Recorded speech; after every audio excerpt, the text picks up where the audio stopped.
హైడ్రా రంగనాథన్ అంటే తప్పించబోతున్నారంట. వామ్మో, మేము పండగ చేసుకుంటాము, సంబరాలు చేసుకుంటాం అనుకుంటున్నారా?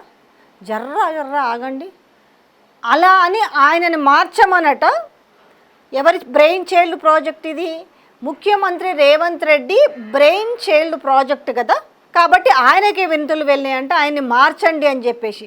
కానీ మార్చాల్సింది ఎవరిని? అసలు బుద్ధిని మార్చాల్సింది ఎవరిని?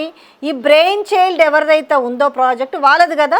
కానీ ఇక్కడ వేల కొద్ది వినతులు, వేల కొద్ది విజ్ఞాపనలు, వేల కొద్ది మెసేజ్లు, వేల కొద్ది రిక్వెస్ట్లు రేవంత్ రెడ్డి దగ్గరకు పోయినాయట.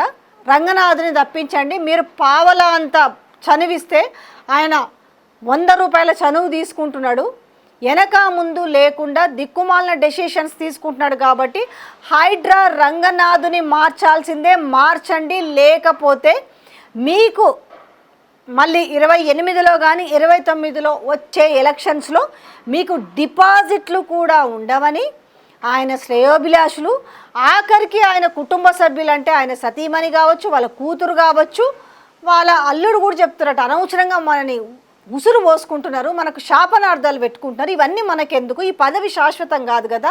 కానీ ఈ ఉసురు, ఈ శాపనార్థాలు పర్మనెంట్గా ఉంటాయి. కాబట్టి దీనిపైన మీరు పునరాలోచించుకోండి అని చెప్పి కుటుంబ సభ్యుల నుంచి కూడా విన్నపాలు వచ్చినాయట. మరి ఈ విన్నపాలు వింటారా?